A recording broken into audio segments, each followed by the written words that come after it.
နောက်ထပ်ထူးခြားချက်အနေနဲ့ဆိုလို့ရှိရင်တော့ဒီ battery မှာဆိုလို့ရှိရင် auto fire off system တခုပါလာတာကိုတွေ့ရတယ် battery ဖြစ်တဲ့အတွက်မီးလောင်နိုင်ခြေတစ်ခုရှိလာခဲ့ပြီဆိုလို့ရှိရင် auto fire off system ကအလုပ်လုပ်လာပြီးတော့အလွယ်တကူမီးငြိမ့်သက်ပေးပါပေါ့နော်အဲ့ဒါကလည်းဒီ battery မှာ safety ပိုင်းအောင်ဦးစားပေးထားတဲ့အချက်လေးပါသူရဲ့ design ပိုင်းကဆိုလို့ရှိရင်လည်းရိုးရိုးရှင်းရှင်းလေးဖြစ်တယ်ဒါပေမဲ့ကြည့်တဲ့ vibe ကအကျန်းခံမဆိုတဲ့ vibe ကိုအပြည့်အဝခံစားရမယ်အရှိ design ပိုင်းမှာဆိုလို့ရှိရင်ဘာပါမလဲဆိုတော့ display တစ်ခုပါမယ်ပြီးလို့ရှိရင်ဒီမှာကျွန်တော်တို့ကားလေးမှာတွေ့ရတဲ့ ambient lifestyle မျိုးလေးပါလာမယ်မင်္ဂလာပါဗျာဒီနေ့ကတော့ Roman ကအသစ်ထွက်ရှိလာတဲ့ battery လေးတစ်ခုကိုကျွန်တော်က unboxing ပြုလုပ်သွားမှာပဲဖြစ်ပါတယ်ကျွန်တော်ခရီးကပြန်ရောက်လာခြင်းပဲ Roman မှာ battery အသစ်ရောက်နေတယ်ဆိုလို့ကျွန်တော်အပြေးလာကြည့်တာပေါ့နော်ဒီရောက်တော့သူတို့ကရောက်ရှိနေတဲ့ battery အသစ်လေးတွေကို display ပြထားတာတော့ရှိတယ်ဒါပေမဲ့ကျွန်တော်ကိုယ်တိုင် unboxing လုပ်ချင်တာဖြစ်တဲ့အတွက်ကျွန်တော် unboxing လုပ်ဖို့အတွက်ကိုလည်းဒီမှာအသစ်ပြင်ထားရပေါ့နော်အဲ့တော့အထက်ကိုဖွင့်ကြည့်အောင်ဗျာကဲဒါလေးကတော့ battery ကို unbox လုပ်လိုက်တဲ့အချိန်မှာပထမဦးဆုံးမြင်ရမယ့်အခြေအနေလေးပေါ့နော်အပေါ်ဆုံးမှာဆိုလို့ရှိရင် user manual ဘုတ်မြင်ရမယ်ပေါ့နော် user manual ဘုတ်ကတော့ဒါနဲ့ပတ်သက်တဲ့အသေးစိတ်အချက်လက်တွေကိုသိချင်တယ်ဆိုလို့ရှိရင် user manual ဘုတ်ကိုရှိမယ်ပြီးလို့ရှိရင်ကျွန်တော်တို့ဒီမှာRoman ရဲ့ polo shirt လေးရှိမယ်ပေါ့နော် Roman logo လေးနဲ့ polo shirt လေးရှိမယ်အင်ကြီးအသားလေးကတော့မစိုးအသားလေးမိုက်တယ်ပြီးရင်ထုံးစံတိုင်းသူ့မှာကျိုးနှချောင်းပါမယ်အချက်လက်တွေကအများကြီးပဲခုနကကျွန်တော်အကျန်းကြည့်တော့ user manual ဘုတ်မှာဆိုလို့ရှိရင်ပေါ့နော်ဒီ box ထဲမှာဘာတွေပါမလဲဆိုတဲ့ဟာလေးကိုသူမှတစ်ခါလေးရေးပေးထားတယ်ဘာရှိမလဲဆိုတော့ battery ရှိမယ်ပြီးလို့ရှိရင်ကျွန်တော်တို့ဒီနေရန်ကတ်ပေါ့နော်နေရန်ကတ်ဖို့အတွက်ကိုဒီမှာ frame လေးတစ်ခုပါမယ်ပေါ့နော်ဒါလေးလည်းပါတယ်နောက်ပြီးလို့ရှိရင် L shape wall plug တွေလည်းပါမယ်ပြီးလို့ရှိရင် wall plug နဲ့တွဲဖို့ screw တွေပေါ့နော်ဒီမှာscrew driver တွေပါမယ်ပြီးလို့ရှိရင်ကျွန်တော်တို့ဒီကျိုးပေါ့နော်အနီကျိုးအနက်ကျိုးတွေလည်းပါမယ်ပြီးလို့ connection အတွက်ကိုဆိုလို့ရှိရင်လည်း connection ကျိုးအဝါလေးလည်းပါမယ်ပြီးလို့ရှိရင် battery ငုတ်ကိုကာကွယ်ဖို့အတွက် protector လေးလည်းပါမယ်ပြီးလို့ရှိရင်နောက်ဆုံးစိတ်ဝင်စားဖို့ကောင်းတာကဘာလဲဆိုတော့သူ့ရဲ့ဒီမှာ one reboot ပဲတချို့အရှိရဗီဒီယိုတစ်ခုမှာကျွန်တော်တို့လာမေးတာရှိတယ်ပေါ့နော်ဒီ battery တွေကိုတကယ်ရော10နှစ်အာမခံပေးလို့လားဆိုတာဒါသူ့ရဲ့အာမခံနဲ့ပတ်သက်တဲ့အချက်လက်တွေပေါ့နော်ဘလို့အခြေအနေမျိုးမှာဆိုလို့ရှိရင်အာမခံပေးတယ်ဒီ battery ကိုတကယ်ရောအာမခံ10နှစ်ပေးလားဆိုတဲ့ဟာနဲ့ပတ်သက်တဲ့အာမခံရဲ့ rules and regulation ဖြစ်တဲ့အာမခံစာအုပ်လည်းပါရှိမှာပဲဖြစ်ပါတယ်ဒီ battery ကိုဝယ်ယူမယ်ဆိုလို့ရှိရင်တော့အာမခံက5+5 ကိုမှ10ရက်ထိရရှိမယ်5+5 10ရက်ဆိုတာကတော့ပထမဦးဆုံး9နှစ်မှာကကြတော့ service ကောပတ်ကောကိုအာမခံပေးမှဖြစ်ပြီးတော့ဒုတိယ9နှစ်မှာဆိုလို့ရှိရင်တော့ service ကိုအခမဲ့ပေးသွားမှာပဲဖြစ်ပါတယ်ဒါနဲ့ပတ်သက်တဲ့ rules and regulation တွေကကြတော့ one report ထဲမှာအသေးစိတ်ပါတယ်ကျွန်တော်ဖတ်ကြည့်လို့ရရပါတော့ဒါလေးကတော့ unboxing လုပ်တဲ့အချိန်မှာသူ့ရဲ့ပါတဲ့ပစ္စည်းလေးတွေပေါ့နော်ကျွန်တော်တိုက်ကြည့်လို့ရတယ် user manual ထဲမှာပါတဲ့အချက်လက်တွေနဲ့ဒီထဲမှာပါတဲ့တကယ်အချက်လက်တွေတူလားမတူလားဆိုတော့ကျွန်တော်တိုက်ကြည့်လို့ရရပါတော့အဲ့တော့ကျွန်တော်ခွာကြည့်လိုက်မယ်ဆိုလို့ရှိရင်တော့အထဲထဲမှာ okay ဒီဘက်ခဏရွှေ့လိုက်မယ်Okay ကျွန်တော်တို့ခွာကြည့်လိုက်မယ်ဆိုလို့ရှိရင်တော့အထက်ထဲမှာတန်းပြီးတော့ကျွန်တော်တို့ဒီမှာပြထားတဲ့ battery ကိုတန်းပြီးမြင်ရမှာပဲဖြစ်တယ်ပေါ့နော်နောက်ပြီးကျွန်တော်တခုကြည့်နေတာရှိတယ်ညီလေးခုနက box လေးခဏတော့ဒီ box ကိုကျွန်တော်မဖွင့်ခင်တော့ကကျွန်တော်မြင်လိုက်ရတာတခုရှိတယ်အဲ့ဒါလေးပြချင်တာအဲ့ဒါကဘာလဲဆိုတော့ဟုတ်ဒီလိုလေးလှန်လိုက်ပါဒီဘက်လေးမှာပေါ့နော် Okay ဒါလေးကိုကျွန်တော်ပြချင်တာသူရဲ့အပြင် box မှာဆိုလို့ရှိရင် information တွေဆိုလို့ရှိရင်လည်းအကုန်ကတ်ပေးထားတာတွေ့ရမယ် 314AH ဖြစ်တယ်ဆိုတဲ့အကြောင်း 51.2 volt ဖြစ်တယ်ဆိုတဲ့အကြောင်း maximum output current input current ဘယ်လောက်ရှိတယ်ဆိုတဲ့အကြောင်းလည်းအပြင်မှာတစ်ခါရဲ transparency ဖြစ်အောင်ကတ်ပေးထားတာတွေ့ရရပေါ့နော်အဲ့တော့ကျွန်တော်တို့ battery လေးကိုတစ်ချက်ကြည့်အောင်ကဲဒါလေးကတော့အခုနကကျွန်တော် unbox လုပ်လိုက်တဲ့ Roman ရဲ့ 51.2 volt 314AH ရှိတဲ့ R series အသစ်လေးပဲဖြစ်ပါတယ်သူရဲ့ design ပိုင်းကဆိုလို့ရှိရင်လည်းရိုးရိုးရှင်းရှင်းလေးဖြစ်တယ်ဒါပေမဲ့ကြည့်တဲ့ vibe ကအကျန်းခံမဆိုတဲ့ vibe ကိုအပြည့်အဝခံစားရမယ်အရှိ design ပိုင်းမှာဆိုလို့ရှိရင်ဘာပါမလဲဆိုတော့ display တစ်ခုပါမယ်ပြီးလို့ရှိရင်ဒီမှာကျွန်တော်တို့ကားလေးမှာတွေ့ရတဲ့ ambient lifestyle မျိုးလေးပါလာမယ်ဒီကောင်လေးကဘာကိုပြချင်တာလဲဆိုတော့သူ့မှာ battery percent ဘယ်လောက်ကျန်သေးလဲဆိုတာဟာကိုပြချင်တာပေါ့နော် screen ကကြတော့ auto on off ပါတာကို screen က auto off ပါတာဖြစ်တဲ့အတွက်ခါကြလို့ရှိရင် display ကဒီမှာဒါဆိုလို့ရှိရင် battery တော့ဖွင့်ထားတယ်ဒါပေမဲ့ screen off ထားတယ်အဲ့ဒီအချိန်မှာဒီ battery မှာအားဘယ်လောက်ကျန်တယ်လဲဆိုတော့ကြည့်ကျင်တယ်ဆိုလို့ရှိရင်သူကဒီမီးသေးလေးကိုကြည့်လို့ရတယ်ဒီမီးတန်းလေးရဲ့အတွင်းထဲမှာဆိုလို့ရှိရင် LED မီးလုံး12လုံးပါမယ်အောက်က10လုံးကကြတော့ကျွန်တော်တို့ battery percent 10 to 100% ကိုပြတာအပေါ်ကနှလုံးကြတော့ power on off run နေရဆိုတဲ့ဟာလေးနဲ့အောက်က alert ပေါ့နော် alert မီးသီးလေးဆိုတာကဒီမှာ error တစ်ခုဖြစ်တယ်ဆိုလို့ရှိရင်ဒီမှာ alert ပြဖို့တော့ကိုမီးသီးလေးဆိုပြီးတော့မီးသီးလေး12လုံးပါတယ်အဲ့တော့အောက်ကမီးတန်းလေးကိုကြည့်လိုက်ရုံနဲ့ဒီမှာ battery percent ဘယ်လောက်ကျန်သေးလဲဆိုတော့ကျွန်တော်တို့တစ်ခါလေးခန့်မှန်းလို့ရတယ်အခုက10လုံးရဲ့တစ်ဝက်လောက်ရှိနေတာဖြစ်တဲ့အတွက်90ပတ်ချလည်းရှိရလို့ခန့်မှန်းလို့ရတယ်ပေါ့နော်ဒါလေးကတော့ဒီမီးတန်းလေးပေါ့နော်ပြီးရင်ဒီဘက်ဘေးမှာဆိုလို့ရှိရင်သူကပုံမှန်နေလို့အနီကျိုးအနက်ကျိုးတခုတည်းမဟုတ်တစ်စုံတည်းမဟုတ်ပေါ့နော်နှစ်စုံဖြစ်နေတာကိုတွေ့ရလိမ့်မယ်ဒါကဘာလဲဆိုတော့ဒီကောင်းကို parallel ဆက်လို့ရတယ်ပေါ့နော်ဒီ battery တွေအကုန်လုံးကို parallel ဆက်တဲ့အခါမှာချိတ်ဆက်ဖို့အတွက်ကိုကျွန်တော်နှစ်စုံထည့်ပေးထားတယ်အဲ့ဒီဟာမှန်သိတာအောင်ဒီမှာ connection port မှာဆိုလို့ရှိရင်လည်း RS485 က 4851 4852ဆိုပြီးနှစ်ခုထည့်ပေးထားတာကိုကျွန်တော်တို့တစ်ခါတည်းတွေ့ရလိမ့်မယ်ဒီအောက်မှာဆိုလို့ရှိရင်ကျွန်တော်ခုနကကျွန်တော် box မှာတွေ့ရတဲ့ information တွေအတိုင်းကိုထည့်ပေးထားတယ်ဒီမှာတော့ပို့ပြီးတော့စုံသွားမယ်ပေါ့နော်သူရဲ့ moral ပါမယ်ပြီးလို့ရှိရင် voltage ပါမယ် 51.2 ဖြစ်တဲ့ voltage ပါမယ်ပြီးလို့ရှိရင်ကျွန်တော်တို့ဒီ ampere ဆိုလို့ရှိရင်လည်းဘယ်လောက် current ampere ရှိလဲဆိုတဲ့ဟာမျိုးလေးတွေပါမယ် maximum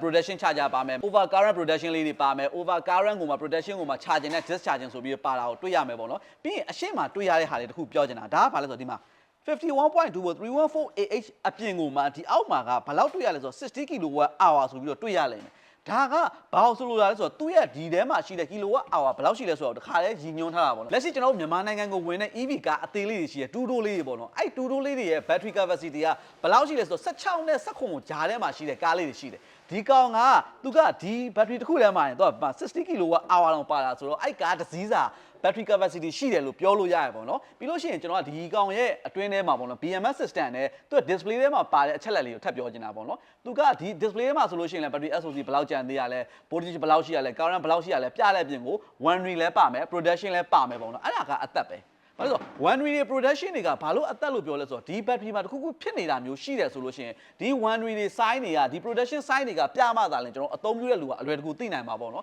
်ပြီးလို့ရှိရင်ကျွန်တော်ထပ်ပြီးတော့ရှင်းပြလို့ရတာဘာလို့ဆိုအဲ့ one ray တွေကဒီမှာဆိုလို့ရှိရင်တော့နံပါတ်အားဖြစ်ပဲပေါ့မှာ one ray ဘယ်နှခုဖြစ်နေပြီ protection ဘယ်နှခုဖြစ်နေပြီဆိုတဲ့ဟာကိုနံပါတ်အားဖြစ်ပဲပေါ့မယ်အတွင်းထဲကိုဝင်ကြည့်တဲ့အခါကြတော့မှဘာ error ဖြစ်နေလဲဆိုတော့ detail ပြမှာပေါ့နော်အဲ့ဒါလေးကိုကျွန်တော်နောက်ပြီးအတွင်းထဲမှာထပ်ပြီးတော့ဝင်ပြပေးမယ်ဒီအောက်မှာဆိုလို့ရှိရင်သူက packet ဘေးမှာ1ဆိုတာကိုတွေ့လိမ့်မယ်အဲ့ဒါကဘာလို့ဆိုတော့ parallel ချိတ်မယ်ဆိုလို့ရှိရင် parallel ဘယ်နှလုံးချိတ်ထားလဲဆိုတဲ့ဟာကိုကျွန်တော်ပြဖို့အတွက်ကိုပြတဲ့ display လေးဖြစ်တယ်ပေါ့နော်အခုလက်ရှိကတော့တစ်လုံးနဲ့ဖြစ်တာဖြစ်တဲ့ pack ပါ1တခုလည်းတွေ့ရမယ်ပေါ့နော်အဲ့တော့ကျွန်တော်တို့ခုနပြောတဲ့ BMS system နဲ့ချက်ဝင်ကြည့်အောင်8 2 9 9 30 60 Okay ထုံးစံအတိုင်းပဲပေါ့နော်ကျွန်တော် BMS system နဲ့ဝင်မယ်ဆိုလို့ရှိရင်တော့ password လေး protection တော့ကို password လေးပါမယ် BMS system နဲ့ဝင်လိုက်မယ်ဆိုလို့ရှိရင် cells တွေတွေ့ရမယ် cells မှာဆိုလို့ရှိရင်သူ့ရဲ့ cells တွေမှာဘယ်လောက် voltage တွေရှိလဲပြီးလို့ရှိရင် temperature ဘယ်လောက်တွေရှိလဲဆိုတာကိုကျွန်တော်အလွယ်တကူကြည့်လို့ရမယ်ပြီးလို့ရှိရင်ကျွန်တော်ခုနပြောတဲ့ static ပေါ့နော် static ကတော့အရှိမမြင်ရတဲ့ one ray တွေ protection တွေ fault တွေဖြစ်နေတဲ့ error တွေကိုကျွန်တော်ဒီထဲဝင်ဖတ်လို့ရတယ်အဲ့တော့လောလောဆယ်မှာကဒီ battery ကအသက်လည်းဖြစ်တယ်ဘာ error မှာဘာ one ray မှလည်းမရှိသေးတာဖြစ်တဲ့အတွက် one ray မှာဆိုလို့ရှိရင်လည်းဘာမှ no sign ပဲ protection မှာဆိုလည်း no sign ပဲ fault မှာဆိုလည်း no sign ပဲပေါ့နော်တကယ်လို့ဒါဒီခုနကကျွန်တော် display မှာမြင်ရတယ်လို့ one ray မှာ one sign ပေါ်ပြီဆိုလို့ရှိရင်ဒီထဲဝင်ကြည့်လိုက်ဘာ one ray ပြလဲဆိုတဲ့ဟာကိုကျွန်တော်ဒီမှာ display လာပြလိုက်မယ် one ray မှာ2ပေါ်တယ်ဆိုလို့ရှိရင် one ray ထဲကိုဝင်ကြည့်လိုက်တယ်ဆိုလို့ရှိရင်ဒီမှာဘာ error ဖြစ်နေလဲဆိုတာကိုသူကတစ်ခါရဲ့ display အနေနဲ့ပြသသွားမှာပဲဖြစ်တယ်ပေါ့နော်နောက်ထပ်ထူးခြားချက်အနေနဲ့ဆိုလို့ရှိရင်တော့ဒီ battery မှာဆိုလို့ရှိရင် auto fire off system တခုပါလာတာကိုတွေ့ရတယ်battery ဖြစ်တာဖြစ်တဲ့အတွက်မီးလောင်နိုင်ခြေတစ်ခုခုရှိလာခဲ့ပြီဆိုလို့ရှိရင် auto firewall system ကအလုပ်လုပ်လာပြီးတော့အလွယ်တကူမီးငိမ့်သက်ပေးပါပေါ့နော်အဲ့ဒါကလည်းဒီ battery မှာ safety ပိုင်းအောင်ဦးစားပေးထားတဲ့အချက်လေးမှာပါတယ်အဲ့တော့ဒီဘက်မှာချက်ကြည့်အောင် okay ဒီဘက်မှာဆိုလို့ရှိရင်လည်းကျွန်တော်တို့ဒီ breaker ရဲ့ protection လေးပါမယ် internal လေးပါမယ်လက်ကင်လေးပါမယ် power on off ပါမယ်ဒါပဲပေါ့နော်တိတ်ပြီး trade room မရှိဘူးအရန်ရိုးရိုးရှင်းရှင်းနဲ့တိစောက်ထားတဲ့အကျန်းခံမဲ့ 5 ကိုအပြည့်ပေးတဲ့ battery လေးပဲဖြစ်တယ်ပေါ့နော်ဒါလေးကတော့ Roman ရဲ့အသစ်ထွက်ရှိလာတဲ့ 51.2 volt 314AH R series အသစ်လေးပဲဖြစ်ပါတယ်အဲ့တော့ကျွန်တော်ကဒီ battery ကို Wi-Fi နဲ့ချိတ်ဆက်နည်းလေးကိုတစ်ချက်ပြောပြပေးသွားမှာပဲဖြစ်ပါတယ်ဒီတစ်ခါမှဆိုလို့ရှိရင်တော့ Roman ရဲ့ battery တွေကို Wi-Fi နဲ့ဘယ်လိုချိတ်ဆက်မလဲဆိုတာကိုကျွန်တော်ချိတ်ဆက်ပြမှာပေါ့နော်အဲ့တော့သူ့မှာအသုံးပြုရမယ့် app ပါနော်ဘယ် app ကိုအသုံးပြုရမှာမသိဘူးဆိုလို့ရှိရင်ဒီဘက်ရဲ့ဘေးမှာကျွန်တော်တို့ဘာလို့ဆိုသူက QR code လေးတွေပါမယ်ဒီဘက်က QR code ကကျတော့ application ပေါ့နော်ကျွန်တော်တို့ Android နဲ့အသုံးပြုမှာလား iOS နဲ့အသုံးပြုမှာလားကြိုက်တာနဲ့အသုံးပြုဒီ QR code လေးကိုဖတ်လိုက်ပြီဆိုတော့ app ကိုကြာလာမယ်ဒီဘက်က QR code ကျတော့ user manual ပေါ့နော် user manual ဆိုလို့ရှိရင်လည်းကျွန်တော် physical အနေနဲ့လည်းစာအုပ်လေးပါမယ်တခုခုကျွန်တော်တို့ဖုန်းမှာတင်ထားခြင်းနဲ့ဆိုလို့ရှိရင်ဒီကောင်လို့ scan ဖတ်ပြီးတော့ PDF အနေနဲ့ download ထားလာလို့ရတယ်ပေါ့နော်အဲ့တော့ဒီ battery ကို Wi-Fi နဲ့ချိတ်ဆက်ဖို့အတွက်ဆိုလို့ရှိရင်အရင်ဆုံး application down အောင်မယ်ပေါ့နော်ဘာ application down အောင်မှမသိဘူးဆိုလို့ရှိရင်စိတ်ပူစရာမလိုဘူးဘာလို့လဲဆိုတော့သူ့ရဲ့ဒီမှာ QR code လေးပါမယ်အဲ့ QR code လေးကိုကျွန်တော် scan ဖတ်လိုက်မယ်ဆိုလို့ရှိရင်ကျွန်တော်ဘာ application down အောင်မဆိုတော့ဒီခါလေးကြာလာမှာဖြစ်တယ်အဲ့တော့အရင်ဆုံး QR code လို့ scan ဖတ်လိုက်တယ်ဆိုလို့ရှိရင်သူကကျွန်တော် App Store တော့အရင်ဆုံးရန်တန်းမရောက်သွားဘူးပေါ့နော်ဘာလို့လဲဆိုတော့သူကအရင်ဆုံးသူ့မှာက Android ကော iOS ကောနှစ်ခုလုံးရှိတာဖြစ်တဲ့အတွက်ကျွန်တော် page တစ်ခုရောက်သွားမယ်အဲ့ရနေမှာအပေါ်ဆွဲလိုက်ရင် Android အတွက်လားကျွန်တော် iOS အတွက်လားနှစ်ခုကြိုက်တာရွေးလို့ရတယ်ကျွန်တော် Android ဆို Play Store iOS ဆိုလို့ရှိရင် App Store ကနေကျွန်တော်ဝင်လိုက်မယ်ဆိုလို့ရှိရင်ဒီမှာကျွန်တော်ကဒီ application လေး down ပြီးသားဖြစ်တဲ့အတွက်ကျွန်တော်ဒီမှာတစ်ခါလေး open တန်းနှိပ်လို့ရတယ်အဲ့ကြတော့မှကျွန်တော် register လုပ်မယ် register လုပ်ပြီဆိုတော့ခါကျတော့မှကျွန်တော်ချိတ်ရမယ်ပေါ့နော် register လုပ်မယ်ဆိုကျွန်တော်မြန်မာဆိုတော့မြန်မာရွေးလိုက်မယ်အဲ့တော့ကျွန်တော်ရဲ့ email လေးထည့်မယ်ပေါ့နော်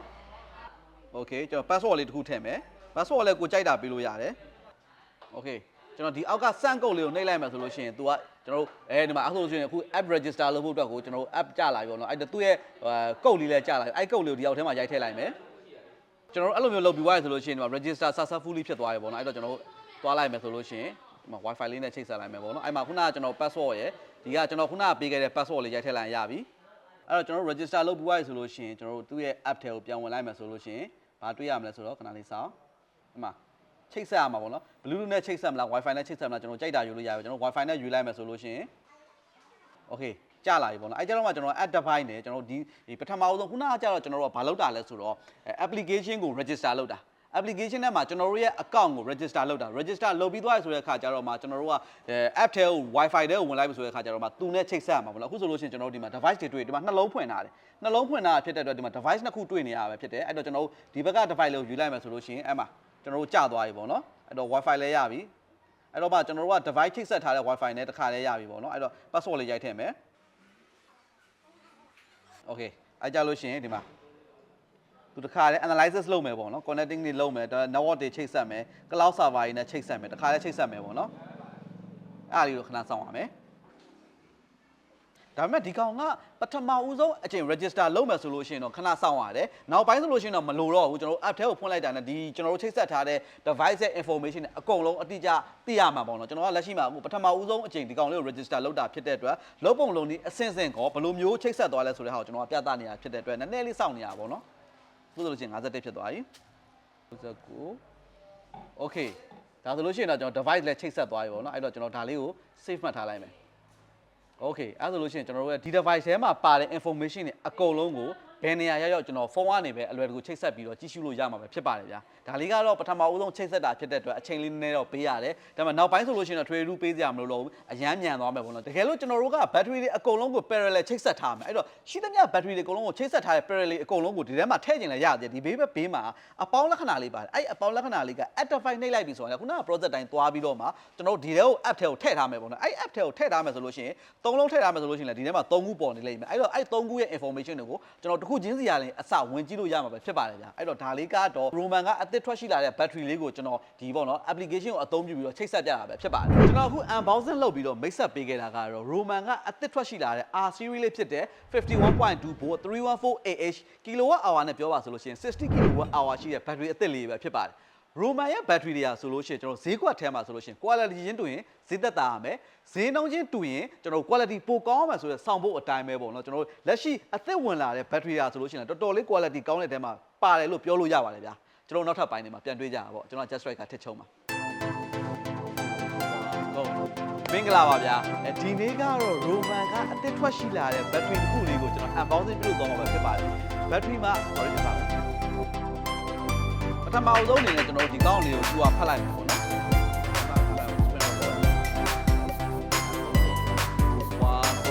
ကဲအခုကျွန်တော် unboxing လုပ်ပြီးတော့မိတ်ဆက်ပေးသွားတာကတော့ Roman ကအသစ်ထွက်ရှိလာတဲ့ R series